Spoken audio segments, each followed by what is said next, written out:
He was the man who turned rejection into revolution, the man who showed the world that failure is not the end, it's the beginning of something greater.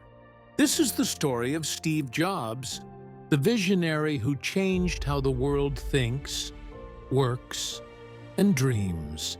Steve Paul Jobs was born on February 24, 1955, in San Francisco.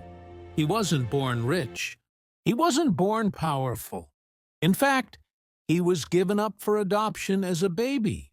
From the very beginning, life tested him. But that same life would one day call him the greatest innovator of the modern age. As a child, Steve was curious, too curious. He would take apart radios, televisions, and toys just to see how they worked. He was fascinated not by what things did, but by how they were made. His teachers called him distracted. His parents called him special. But Steve himself, he was just searching for meaning. When he grew older, Steve enrolled at Reed College. But after 6 months, he dropped out. He couldn't see the value in paying for classes that didn't inspire him. So he began attending the ones he loved for free, like calligraphy. That one decision would later shape the beauty of Apple computers. The fonts, the elegance, the soul of design. He once said, "You can't connect the dots looking forward. You can only connect them looking backward." At that time, he didn't know how dropping out, taking calligraphy, or wandering barefoot through campuses would change his life. But every dot mattered. In 1976, inside a small garage in Los Altos, California, Steve and his friend, Steve Wozniak, built something the world had never seen before. A personal computer for ordinary people. Not for scientists, not for corporations, but for dreamers. They called it Apple.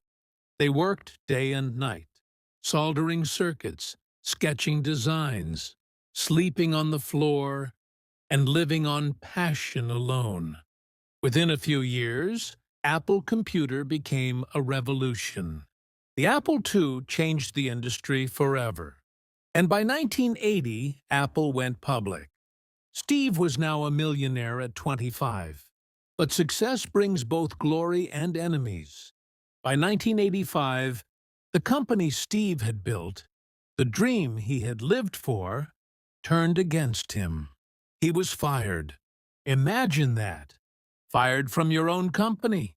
He said, "How can you get fired from a company you started?" But that was reality. And for the first time, Steve Jobs faced the pain of losing everything. He could have quit. He could have disappeared. But he didn't. He called that period one of the most creative times of my life. Because when he lost Apple, he found himself. He went on to create Next, a computer company focused on the future of technology. He also bought a small animation studio called Pixar. At that time, Pixar was struggling. But Steve saw something magical, a chance to combine technology and storytelling. Years later, Pixar released Toy Story, the world's first fully computer-animated movie. That one film changed cinema forever. Pixar became a billion-dollar company, and Disney bought it. Steve Jobs became one of the most influential figures in both technology and entertainment. Meanwhile, Apple, without Steve, was falling apart. Its products were failing, its vision fading. And in 1997, the same company that had once fired him called him back. The board asked him to return and save Apple. When he walked back into that office, people expected a miracle. And Steve gave them one. He simplified everything, cut unnecessary products, redefined design, and rebuilt the brand from zero. He said, Design is not just what it looks like and feels like. Design is how it works. With that mindset, he introduced the iMac, a colorful, friendly machine that people loved, but he wasn't done. Then came the iPod, music in your pocket.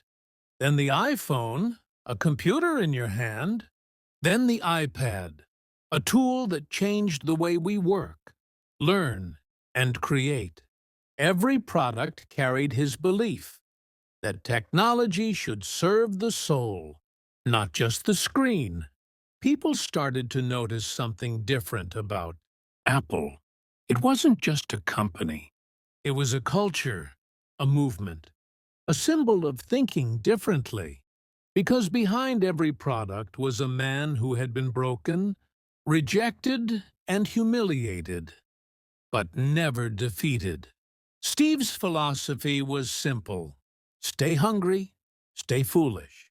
He believed in following curiosity, embracing failure, and never settling for average. He would say to his team, "We're here to put a dent in the universe. Otherwise, why even bother being here?" Even as he battled cancer, Steve never stopped working. He was obsessed with perfection, to make every product simple, beautiful, and meaningful. He once said, "Remembering that you're going to die is the best way. I know to avoid the trap of thinking you have something to lose." That was Steve's secret. He lived with urgency, with purpose, and with heart. On October 5th, 2011, Steve Jobs passed away. The world mourned. Millions of people who had never met him felt like they had lost someone they knew, because his ideas had become part of their lives. His words had become their motivation, and his story had become their hope.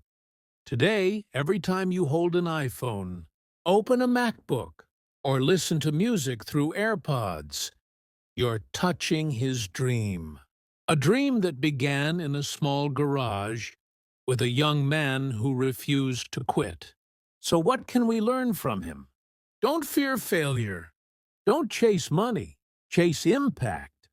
Don't let rejection define you. Let it drive you. Success isn't about being perfect. It's about being relentless. When life fires you, build something even better. When they say you can't, show them you can. And when you fall, remember, Steve Jobs fell too, but he stood back up and changed the world. Because the truth is, greatness isn't given. It's built, piece by piece, failure by failure, and dream by dream. And the people who are crazy enough to think they can change the world are the ones who do.